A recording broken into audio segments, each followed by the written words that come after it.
Good morning. Good morning. My name is Betty Walker. Welcome. Whether the Unitarian Church of Evanston is your spiritual home or you are seeking comfort and connection in uncertain times, we are grateful you are with us. We are an inclusive and welcoming community seeking truth in love and striving to nurture the human spirit for a world made whole. We are guided by our principles and values, which remind us in every moment and through every challenge that each of us is worthy of love and that we are all connected through the vast and beautiful web of existence. Together, let us remember our kinship with one another, and may we hold one another in heart and mind with tenderness and careful attention. There are many links of connection in the comment section of the YouTube live stream, including the order of service credits, ways to support our mission, and to be added to our email newsletter list. A few announcements. Today is the last day to sign up for the 6-month covenant groups. Sign-up sheets are located at the Welcome Center in the lobby, or sign up online through the newsletter or our website. Today begins our all-ages faith formation hour. After the service, adults can choose to attend forum for a conversation on compassionate communication in room 6, or connect to the Zoom link from home. Or you can attend a conversation with Reverend Eileen here in the sanctuary. Pets are welcome. To reflect on the worship service. There's also a Zoom link for that in the newsletter. For our young people, there is nursery care in room 11, preschool through kindergarten in room 9, grades 1 through 6 will gather in room 3, and grades 7 through 12 will gather in room 13. After the formation hour, faith formation hour, we'll gather on the lawn for kinship and refreshments if the weather holds. Welcome to worship.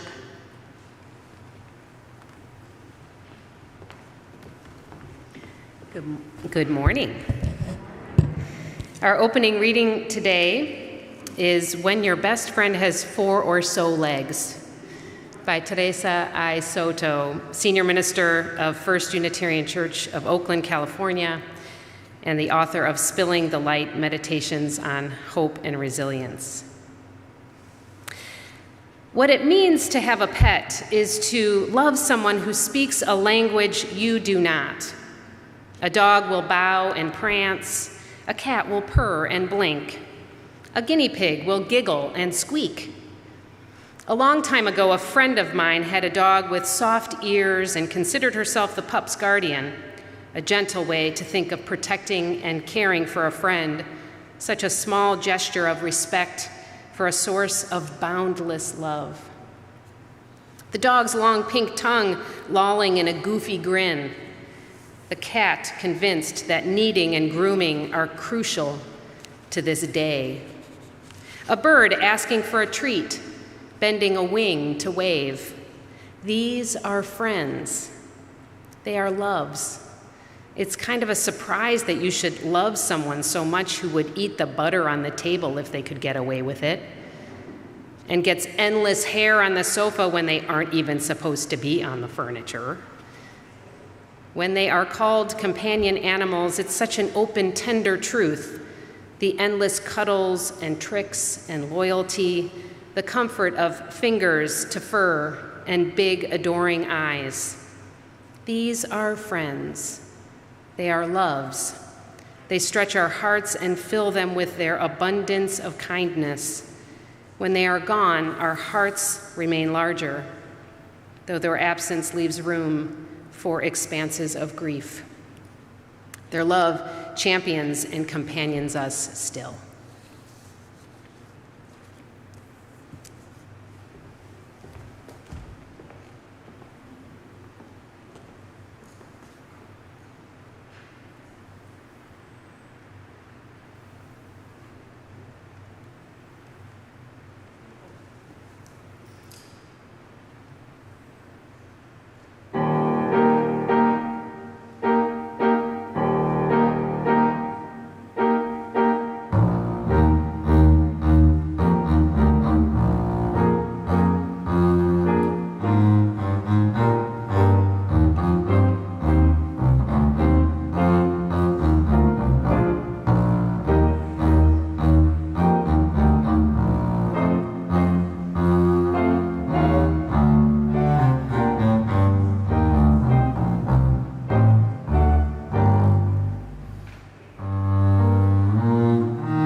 Please rise in body and or spirit.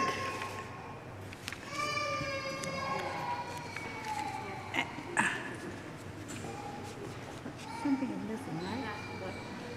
Something missing? There was supposed to be. On the other side. No, that side. Oh, sorry. That's okay. Landon, now it's me first. Sorry. You can sit, actually. Missed my spot here. Sorry.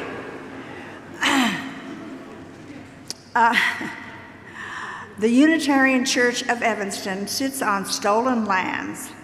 The traditional and current homelands of the Council of the Three Fires, the Odawa, Ojibwe, and Potawatomi nations. Many other tribes, such as the Miami, Menominee, Ho-Chunk, Sac, and Fox, have and continue to call this area home. We name these in honor and respect for the land, all the animals and plants that have lived on and through the land, and all people who have been and remain a part of the earth. Our shared faith calls us to name these as one small effort toward greater accountability, deeper relationship, and mutuality with our ancestors, living communities, and descendants. As Tori Bassani and Sylvia light our chalice, symbol of our living tradition, please join in saying these words. We light this chalice, flame of wisdom and compassion, source of warmth, weaver of light. Bring us courage in the darkness. Show us the way back to oneness with Earth and her creatures. And now, please rise in body and or spirit and join in saying the words of our covenant. Love is the spirit of this church, and service is its law.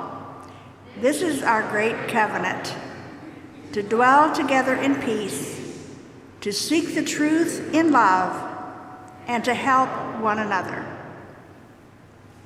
The hymn is number 203, All Creatures of the Earth and Sky. If you're joining us from home, please sing along. And if you're present, please hum or mouth the words.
Good morning. I'm Christine Peters, and I'm so delighted to be here and see all of you. I have a story for all ages and all species. It's a story of a boy who loves his dog and a dog who worships his boy. Written by Jean Weingarten, illustrated by Eric Shansby. This is Me and Dog. This is me. My name is Sid. I'm just an ordinary kid. I make mistakes. They're mostly small, except for when they're not at all. This is Murphy. He's my pet. He's the world's best dog, I bet.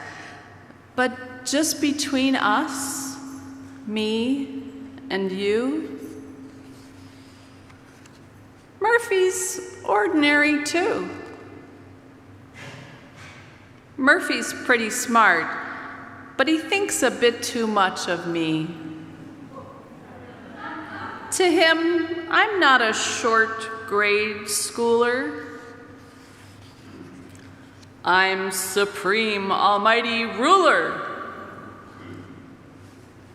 Super duper, boss and king.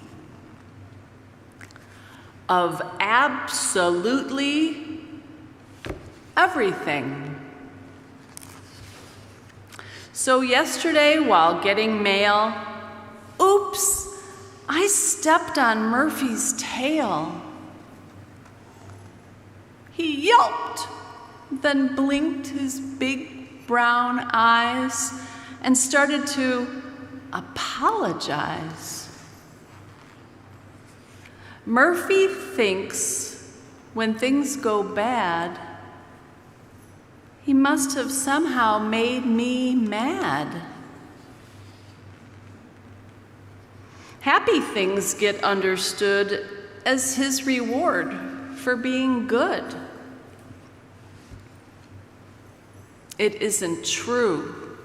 The world is large, and I'm a kid.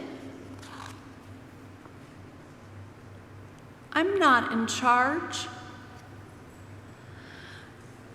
I sometimes think there is no boss.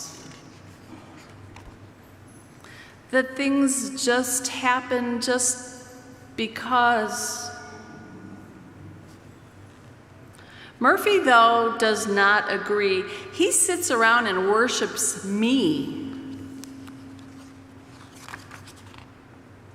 He thinks that if he begs enough, I will give him lots of stuff.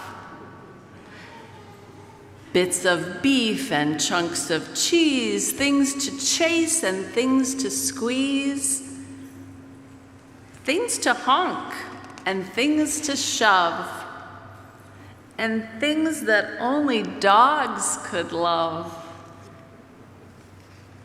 It's silly how he prays and pleads, since I give Murphy all he needs.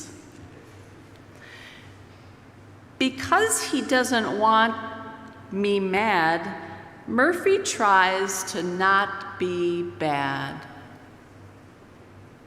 And he isn't, I admit, except for when he is a bit. I wonder if he'd be as good if Murphy ever understood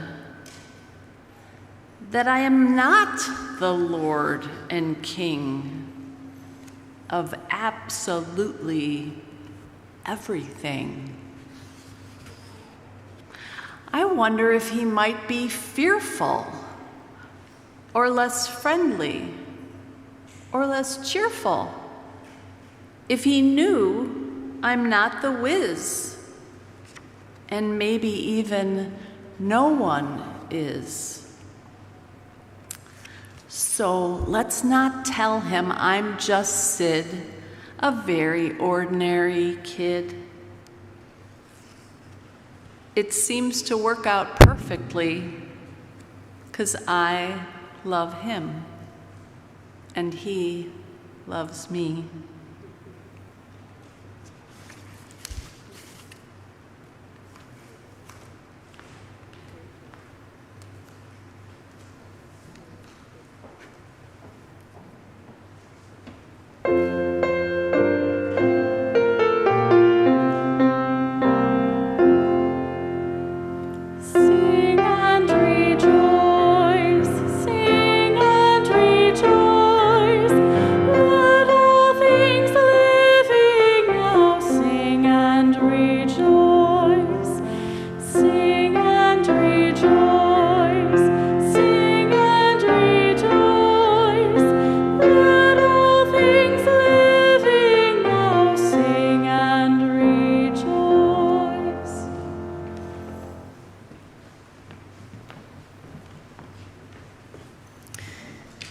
Thank you, Christine, for that story, which I love.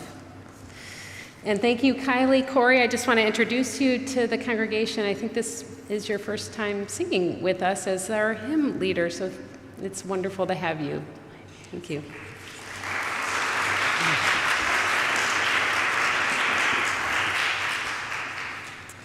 Each Sunday, we hold space for the joys and sorrows of those gathered here, honoring the struggles and the triumphs, the brokenness and wholeness that is woven into the human experience.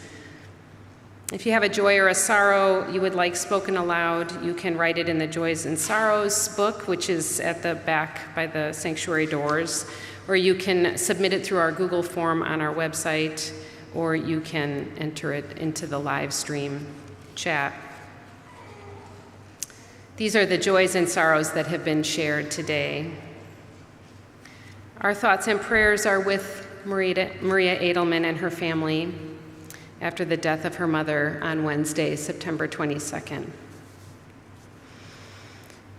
Shirley Adams expressed gratitude for Mayor Biss appearing in person for us on September 19th for our forum discussion session on defunding the police.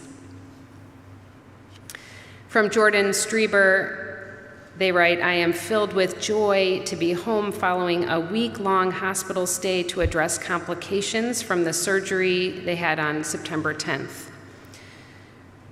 I am so lucky to be surrounded by beloved community and to know I have all the help and support I need to navigate my health challenges.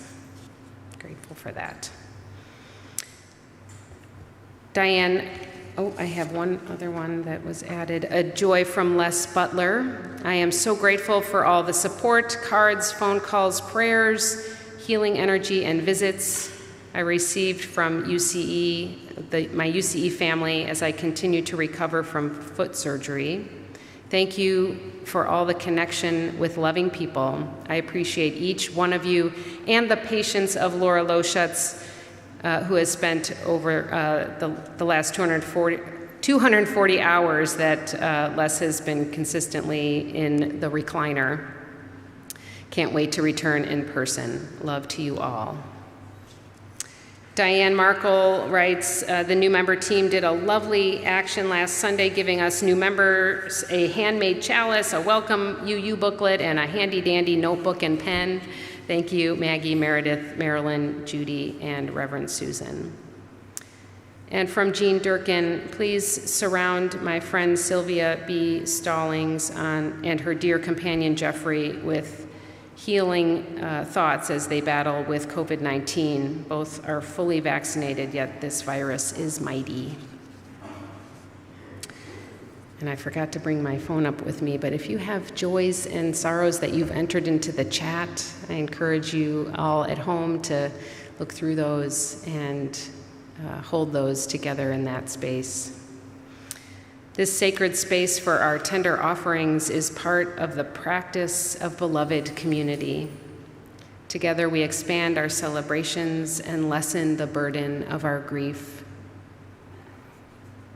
Please join me in a spirit of prayer and meditation. This is Autumn Prayer by Jess Reynolds, a Sacramento-based writer and Unitarian Universalist. Spirit of life, be with us this autumn. Just as the trees and nights are changing, so too our lives shifting. Some among us are grieving.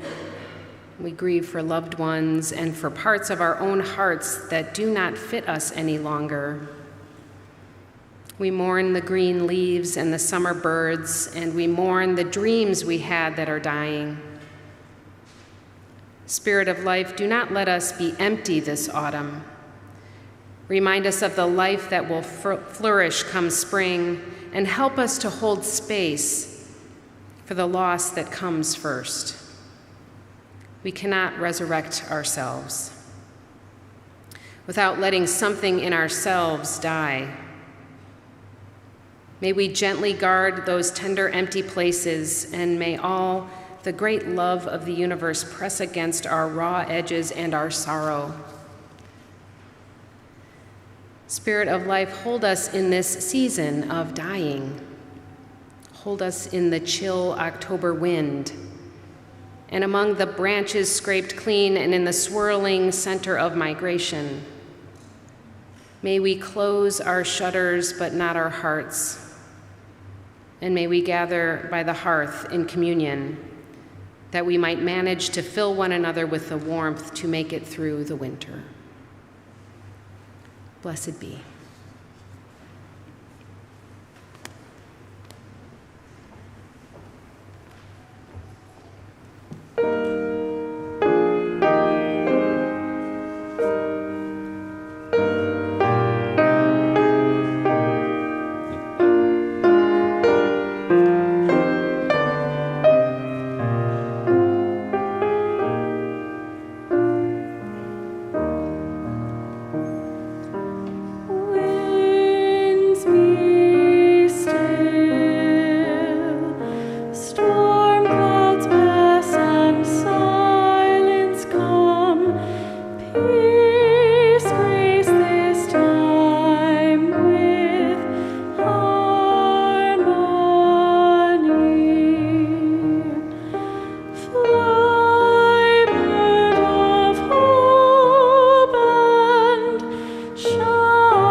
As we say in our covenant each Sunday, service is our law.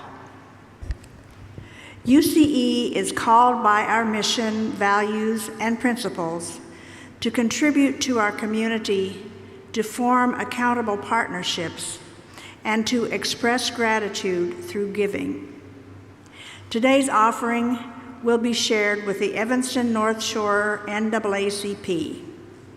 Reverend Dr. Michael Neighbors, president of the chapter and senior minister of Second Baptist Church, will introduce our shared offering recipient for the month.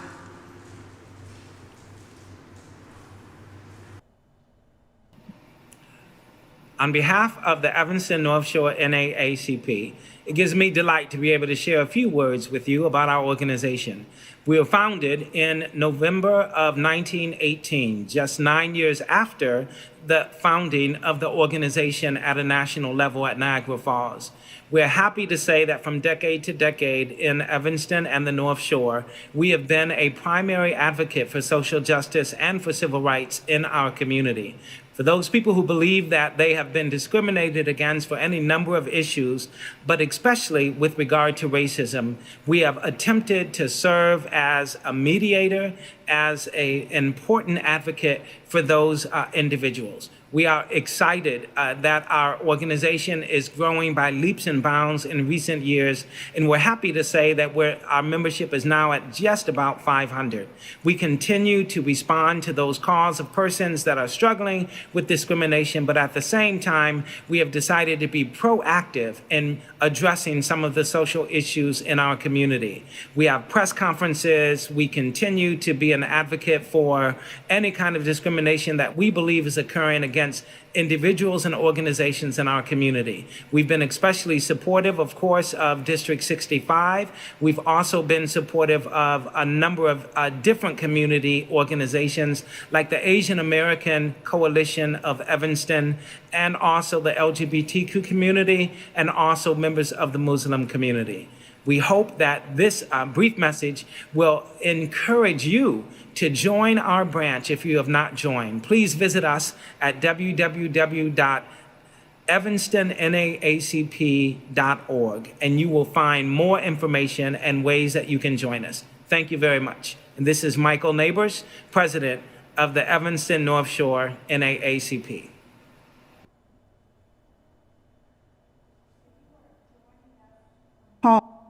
Building, you may text to give by texting the dollar amount and the word offering to 312-584-9160. Mail in a check or give from our website. If you write a check, please indicate in the memo line if your check is for the shared offering, pledge, capital campaign, or some other giving. If you're in the building, wherever you are, if you have money for the collection plate, please raise your hand.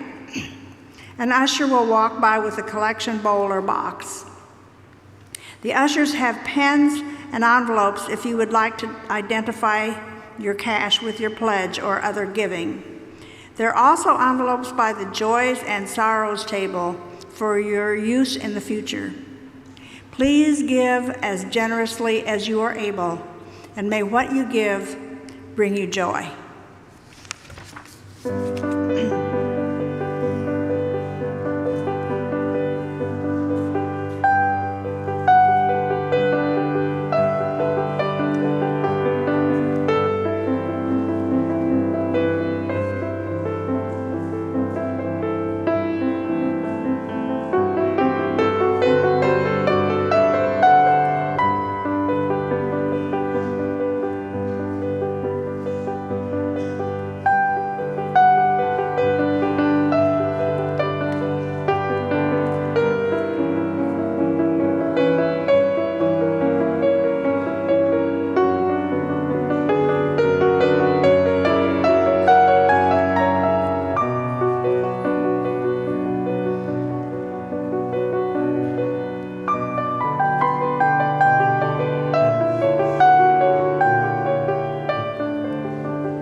I'm Lynn Kendall.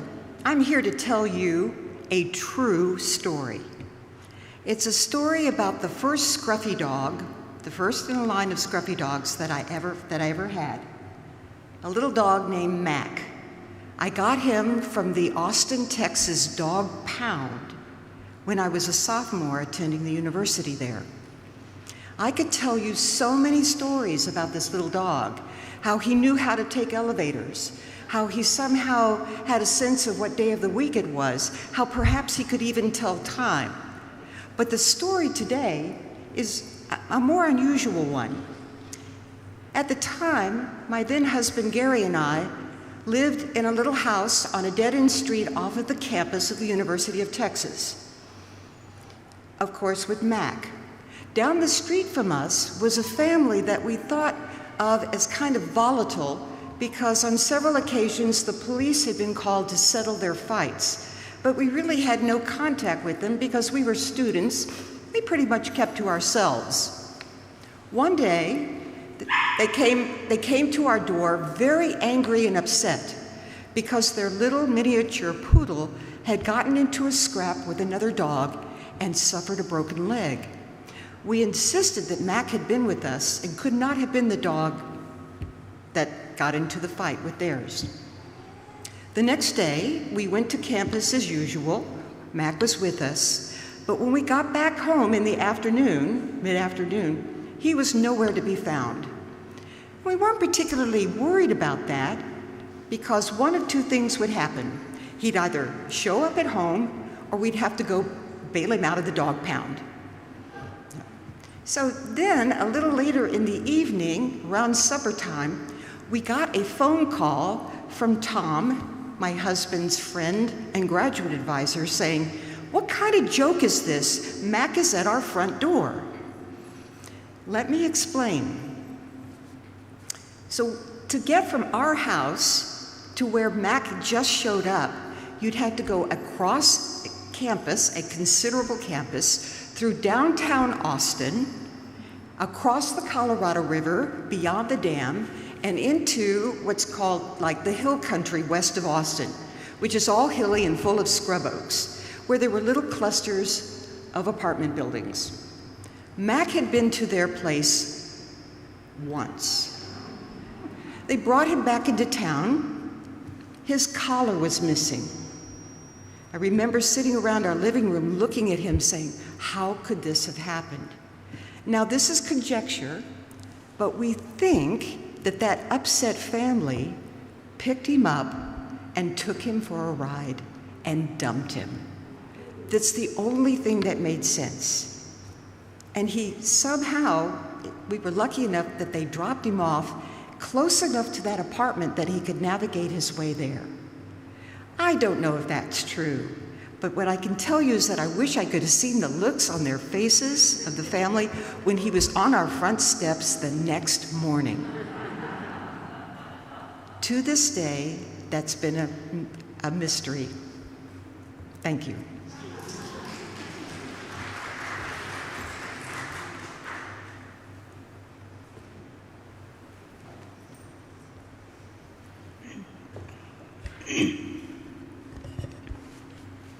Our second reading is by Vermont poet Julie Cadwallader Staub, and it's called Blackbirds.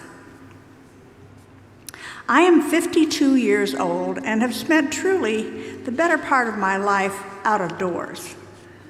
But yesterday, I heard a new sound above my head, a rustling, ruffling quietness in the spring air.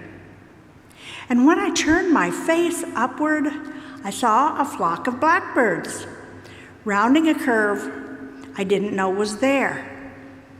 And the sound was simply all those wings, all those feathers against air, against gravity, and such a beautiful winning. The whole flock taking a long, wide turn, as if of one body and one mind. How do they do that? If we lived only in human society, what a puny existence that would be. But instead, we live and move and have our being here in this curving and soaring world that is not our own. So that when mercy and tenderness triumph in our lives, and when, even more rarely, we unite and move together toward a common good, we can think to ourselves, ah, yes, this is how it's meant to be.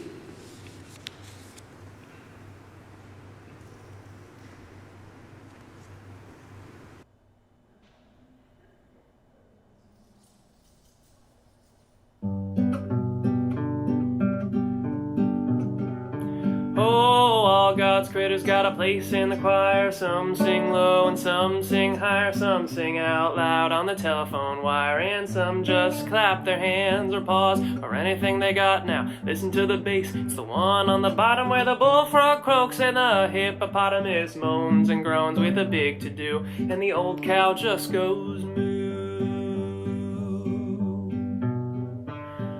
The dogs and the cats, they take up the middle, while the honeybee hums and the cricket fiddles, the donkey brays and the pony neighs, and the old coyote howls. Oh, all God's critters got a place in the choir. Some sing low and some sing higher. Some sing out loud on the telephone wire, and some just clap their hands or pause or anything they got now.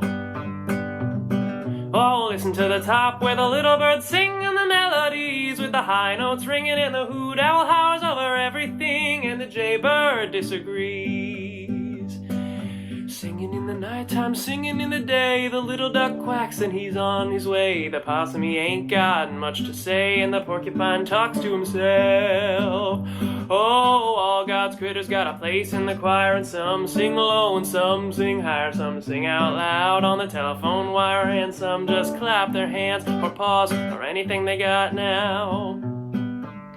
It's a simple song, a living song everywhere, by the ox and the fox and the grizzly bear, the grumpy alligator and the hawk above, the sly raccoon and the turtle dove. One more time now, 1, 2, 3. And all God's critters got a place in the choir, and some sing low and some sing higher. Some sing out loud on the telephone wire, and some just clap their hands or pause or anything they got now.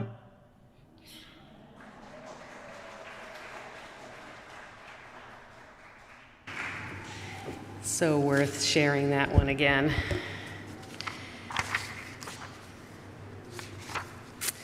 We love our pets, don't we? And we are undoubtedly blessed by them. They bring us joy and comfort and laughter and much needed help. Though some animals get special training and designation as emotional support animals, I would argue all of our animal companions provide some measure of emotional support. For many of us, our animals have provided us mental resilience to make it through the pandemic. Spending quality time with our animal companions, whether they live inside our homes or fly free outside our windows, just being around them boosts our serotonin, our dopamine, and oxytocin, which calms us down and makes us feel happier. In return for all the ways animals make our lives better, we feed them, we pet them, house them, and take care of them when they're sick. And because we love them, sometimes we're willing to put up with a lot from them. For example, I have a dog that looks just like Murphy from the story that Christine read. Though my little guy is a little less devoted to me than Murphy is to Sid, my dog's name is Sully, and I love him more than is reasonable to love an animal. Twice during the pandemic, Sully bit me. Once on the hand, which was really my own fault for trying to pick him up in a high-stress moment when he was clearly feeling defensive. And once he bit me in the face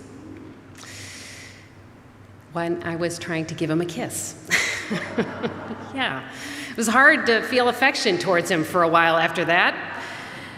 But I've come to learn that he had a spinal injury, and he was in terrible pain.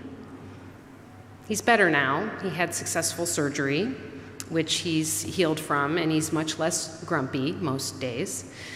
The story today makes me wonder if Sully thought I was responsible for his pain, since I'm responsible for feeding him and walking him and the good things that happened too.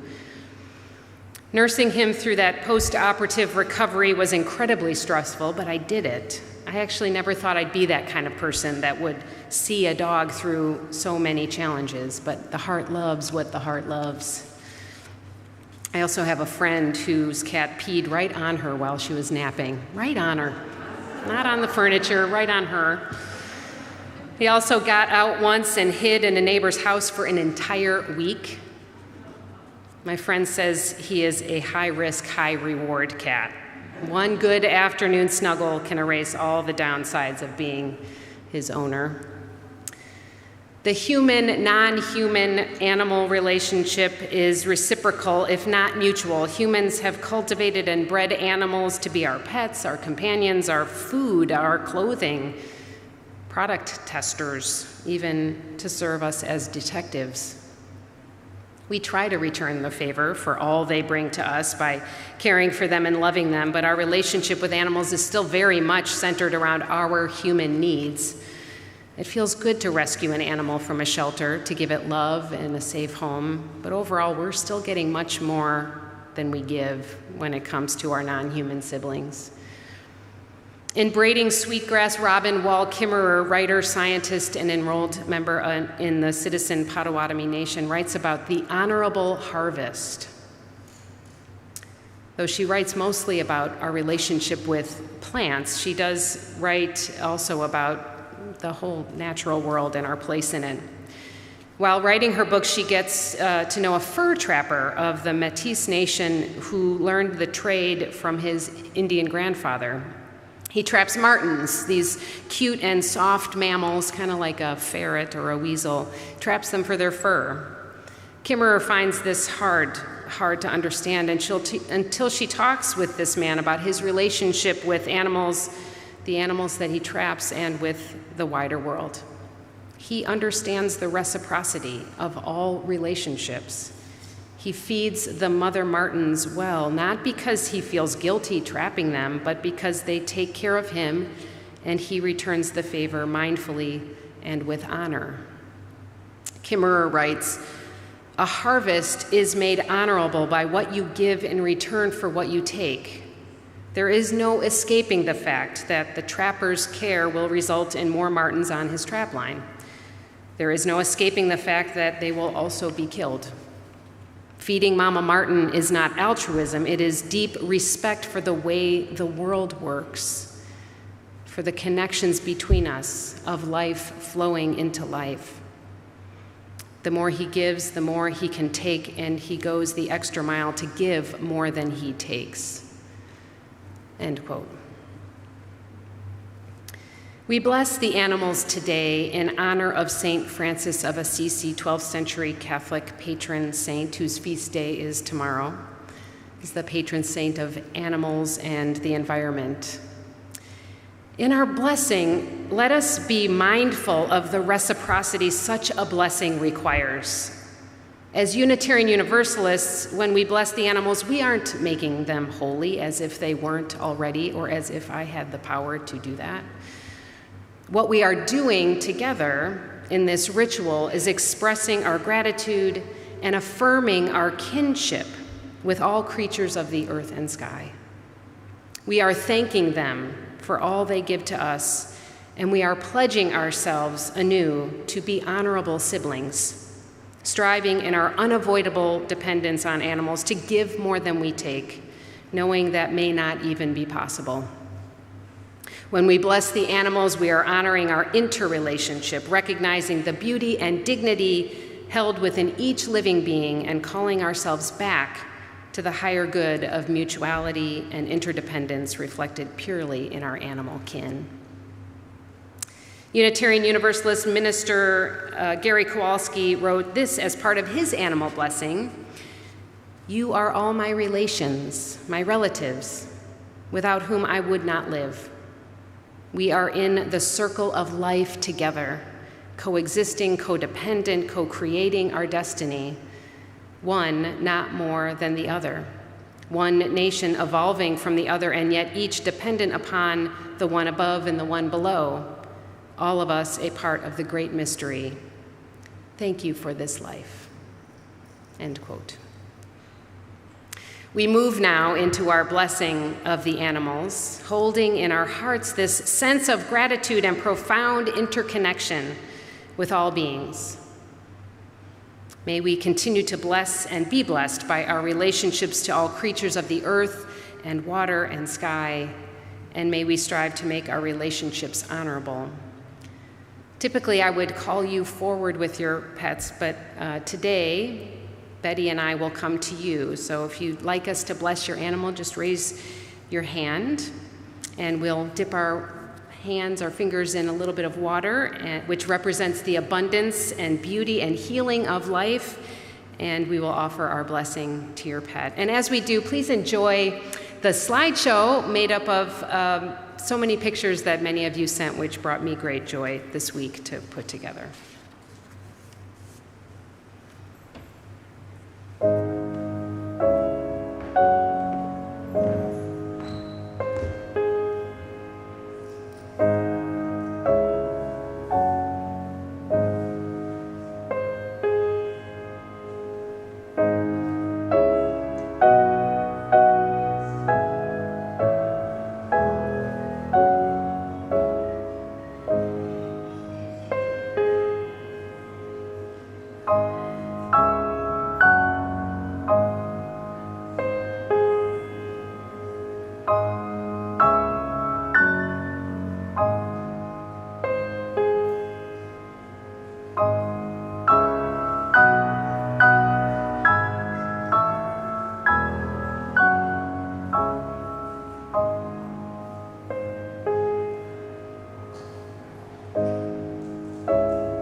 that beautiful camel. So nice to have you visit with us again. We look forward to seeing you in a couple of months. I know. Don't be worried, guys. He's good. He's okay. For all the pets and animals, those present and those outside these walls, we affirm that they are blessed and they are a blessing. We thank you for being faithful companions. May each of you have what you need, and may the love that you share sustain you and bring you peace. May all beings be well.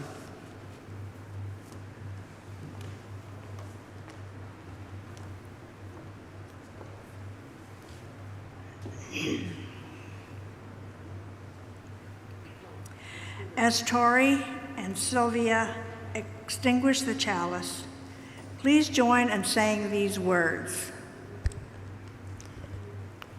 Though the flame is extinguished, we carry with us the warmth of community, the light of truth, and the fire of commitment until we are together again. Our closing hymn is number 1066, O Brother Sun.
Before our benediction, as a reminder, our Faith Formation Hour begins at 11:30 today. This is our first day doing this. So nursery care in room 11 in the lower level. Pre-K will meet in room 9. Grades 1 through 6 will be in room 3. And grades 7 through 12 in room 13, although you might be able to make it outside and miss the rain.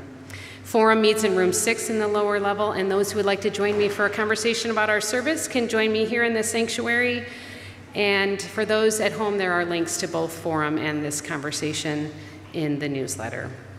May we go making peace and being honorable companions on earth and faithful friends to all her creatures. May we remember our profound interdependence with all beings, and may that knowing guide our actions. Blessed be.